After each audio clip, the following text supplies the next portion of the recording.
بالله من الشيطان الرجيم. بسم الله الرحمن الرحيم. إنا عرضنا الأمانة على السماوات والأرض والجبال فأبين أن يحملنها وأشفقن منها وحملها الإنسان إنه كان ظلوما جهولا. سورة الاحزاب آیت نمبر 76، 72 اور 73 آخری دو آیات ہیں. ابتدائی باتیں ان آیات کے بارے میں کل ذکر کی تھی. انا عرضنا الامانۃ، ہم نے امانت کو پیش کیا، علی السماوات والارض، آسمانوں پر اور زمین پر، والجبال اور پہاڑوں پر، فابین انکار کر دیا انہوں نے، ان یحملنها یہ اس کو اٹھائیں گے، واشفقن منها اس کے اٹھانے سے ڈر گئے، وحملها الانسان اور انسان نے اس کو اٹھا لیا، انه کان ظلوما جہولا بے شک یہ اپنے نفس پر جبر کرنے والا اور لا علم ہے. لیعذب اللہ المنافقین، اس کے ذریعے سے اللہ عذاب دیتا ہے منافقین کو اور منافقات کو، مشرکین کو اور مشرکات کو، اور اسی کے ذریعے سے اللہ تعالیٰ اعمال کو قبول کرتا ہے مومنین اور مومنات کے. وکان اللہ غفور الرحیم، جو اعمال میں کمی ہوتی ہے اللہ اس کو معاف کرنے والے ہیں. انا عرضنا الامانہ، اللہ تعالیٰ نے امانت کو پیش کیا. کیسے پیش کیا؟ ایک سوال. دوسرا سوال، اللہ تعالیٰ نے کیا امانت پیش کی؟ ٹھیک.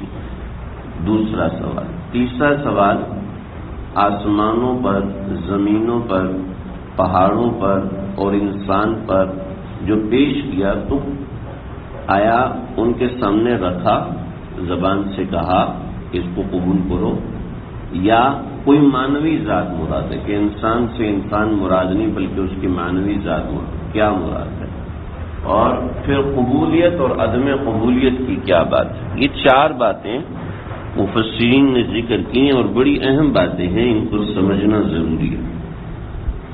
اللہ تعالیٰ نے زمین و آسمان کے اوپر یہ چیزیں جو پیش کی ہیں یہ تکوینی امور ہیں، یعنی اللہ رب العزت نے انسانوں پر اور اسی طریقے سے زمین پر، آسمان پر، پہاڑوں پر ایک حکم پیش کیا، ایک حکم دیا کہ بھئی یہ حکم ہے تمہیں اس کو ماننا ہوگا. اور پہاڑوں کے اندر اور زمین و آسمان کے اندر یہ صلاحیت نہیں تھی کہ وہ اس کے حکم کو قبول کرتے. ایک تو اسٹیٹمنٹ یہ ہے، یہ اسٹیٹمنٹ بغوی، مظہری، ابن کثیر اور دیگر تمام تفاسیر کے صفحات کا نچوڑ ہے. یہ بہت طویل بات ہے. بطور مثال کیا کہ اس کو ذرا سمجھے کہ امانت کیا ہے. اللہ رب العزت نے جب انسان کو پیدا فرمایا تو پیدا فرمانے کے ساتھ سب سے پہلے اس کی شرمگاہ بنائی، اور شرمگاہ بنانے کے بعد کہا کہ یہ مرکزی امانت ہے. اگر شرمگاہ کا ہر لحاظ سے لحاظ رکھو گے تو تم امانت کا لحاظ رکھ سکتے ہو، اگر نہیں رکھو گے تو تم امانت کا لحاظ نہیں رکھ سکتے. پھر دوسرے درجے کی چیز بنائی کان، اس کے بعد بنائی آنکھ، اور اس کے ساتھ بنائی زبان. اور یہ چند چیزیں، یہ چار چیزیں، ان چار چیزوں کو مکلف بنایا. پہاڑوں کے اندر یہ چیز نہیں ہے، زمین کے اندر یہ چیز نہیں ہے، آسمان میں یہ چیز نہیں ہے، اور دیگر چیزیں ان میں یہ چیز موجود نہیں ہے، لہذا ان میں اہلیت ہی نہیں ہے. لہذا اہلیت نہیں ہے تو وہ قبول بھی نہیں کر سکتے. تو یہ مختصر سی بات ہے. یہ عمرو بن عاص رضی اللہ تعالیٰ عنہ کی روایت ہے جو میں نے نقل کی. اس کے علاوہ اور بھی بہت سی چیزیں ہیں. سب سے پہلا جو سوال ہے، اللہ رب العزت نے جو چیزوں کو پیش کیا تو وہ چیزیں ایک تو ظاہری مطلب ہے، ظاہری معنی ہے، اور ایک مطلب ہے معنوی. ظاہری معنی یہ ہے کہ اللہ نے حکم دیا، ہاں زمین تم یہ شریعت اٹھاؤ گی، اے آسمان کیا تم یہ شریعت اٹھاؤ گے، اے آسمان اے زمین کیا تم میرے احکامات جو ہیں وہ تمہارے سامنے آئیں گے، تم نے اگر ان کو قبول کیا تو تمہیں یہ اجر ملے گا، اور اگر تم نے اس کی نافرمانی کی تو تمہیں عذاب دیا جائے گا۔ تو آسمانوں نے جواب دیا، زمینوں نے جواب دیا، پہاڑوں نے جواب دیا کہ اللہ جی ہمیں آپ کی اطاعت اور فرما برداری کسی اجر اور کسی ڈر کی وجہ سے نہیں کرنی، بس ہم نے آپ کی فرما برداری اس لیے کرنی ہے کہ آپ ہمارے پیدا کرنے والے ہیں، آپ ہمارے خالق ہیں۔ تو انہوں نے اللہ تعالیٰ کی کوئی نافرمانی نہیں کی، بلکہ اس طریقے سے اللہ رب العزت نے عرض کیا، یعنی چیزوں کو ان کے سامنے رکھا کہ تم میری شریعت کو قبول کرو گے تو تمہارے سامنے یہ دو چیزیں ہیں۔ تو انہوں نے ان دو چیزوں کے بارے میں کہا کہ ہمیں یہ کچھ نہیں چاہیے، ہمیں تو بس آپ کی فرما برداری کرنی ہے۔ تو یہ ہے عرض اللہ کا پیش کر۔ بعض بغوی میں تفصیل ہے کہ اللہ رب العزت نے ایک چٹان رکھی تھی، اور وہ چٹان کو اللہ رب العزت نے کہا کہ بھئی اس کو آسمان اٹھائے، تو آسمان نے اس کے حجم کو دیکھا، مضبوطی کو دیکھا تو منع کیا کہ نہیں اٹھا سکتے۔ زمین نے اسی طریقے سے پہاڑوں نے جب اس کی طاقت کو دیکھا تو نہیں اٹھا سکے۔ جب حضرت آدم وہاں سے گزرے تو ہاتھ لگایا اور کہا کہ میں تو اس کو ہلا سکتا ہوں، تو پہاڑوں نے کہا اس کو ہلا کے دیکھو۔ چنانچہ حضرت آدم علیہ السلام نے اس کو اٹھایا، اٹھانے کے بعد کہا میں چاہوں تو اور بھی اٹھا سکتا ہوں، کہ جی اٹھائیے۔ چنانچہ اٹھا کے کندھے پہ رکھ لیا۔ جب حضرت آدم اس کو نیچے رکھنے لگے تو اللہ رب العزت نے فرمایا کہ آدم تم جانتے ہو کہ یہ کیا ہے، کہ یہ کیا ہے؟ کہ یہ میری امانت تھی، تم نے اب اٹھا لی ہے، تو جب تک میں چاہوں گا تمہارے کندھے پر یہ رہے گا، تمہارے کندھے پر یہ بوجھ رہے گا۔ اس چٹان کا نام تھا چٹان شریعت، اور پھر اس کی معنوی حیثیت قرآن و سنت کی تھی، وغیرہ وغیرہ، کچھ اس طرح کی باتیں بھی لکھی ہیں اور بہت سی باتیں ہیں۔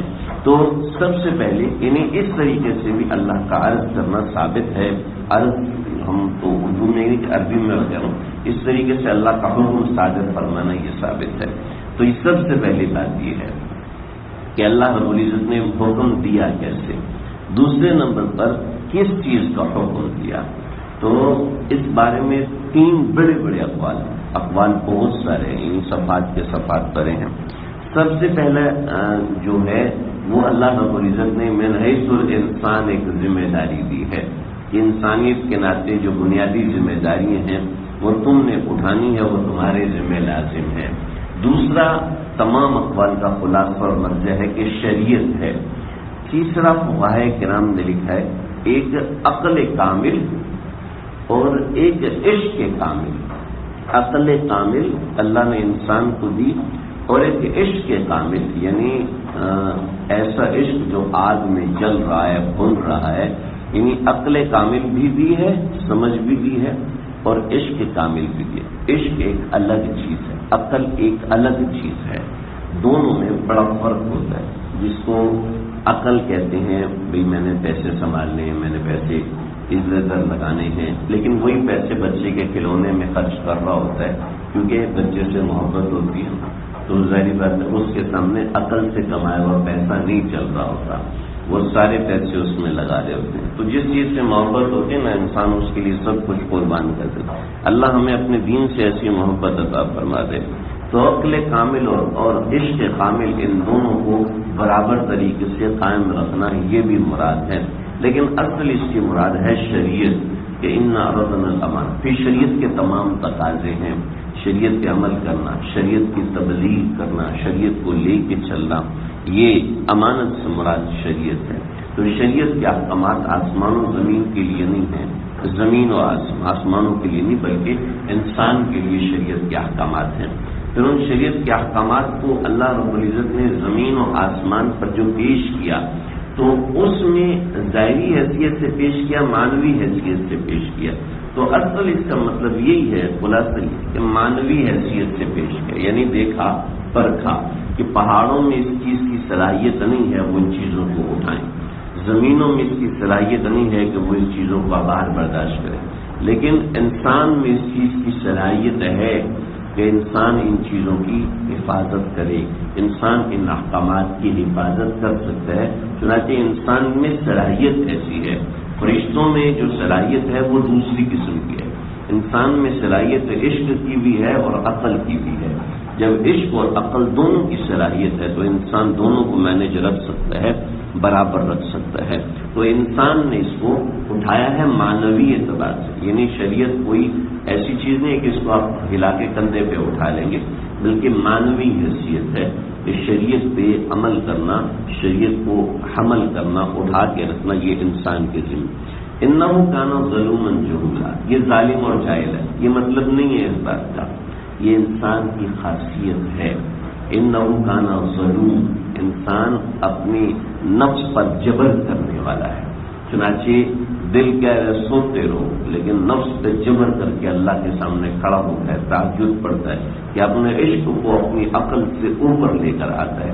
یہی خاصیت اللہ انسان میں دیکھنا چاہتے ہیں. یہ کوئی بری خصلتیں نہیں. جہول مطلب یہ کہ انسان بھول جاتا ہے، انسان دوسری چیزوں کو اپنے عشق کے سامنے بھول جاتا ہے.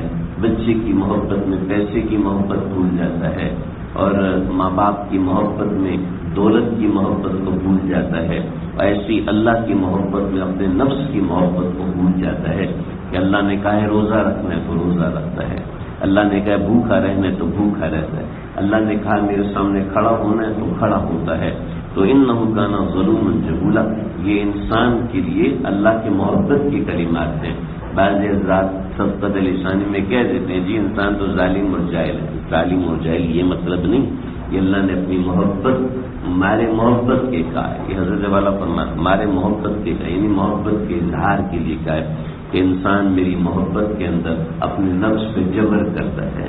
ہمت نہیں ہے مسجد میں بیٹھتا ہے، ہمت نہیں ہے اللہ کے لیے روزہ رکھتا ہے، ہمت نہیں ہے پیسہ نہیں ہے پھر بھی خرچ کرتا ہے. جہولا کا مطلب بھول جاتا ہے، دوسری چیزوں سے جاہل بن جاتا ہے اللہ کے عشق کے سامنے. اور جو صاحب عقل ہوتے ہیں لیعذب اللہ المنافقین والمنافقات، ان کا یہ معاملہ. تو یہ سورۃ الاحزاب ہماری الحمدللہ مکمل ہوئی. آگے سورہ سبا ہے. میرا ایک چھوٹا سا سفر ہے، انشاءاللہ ہفتے ڈیڑھ کے بعد سورہ سبا کو شروع کریں گے اللہ تعالیٰ سے.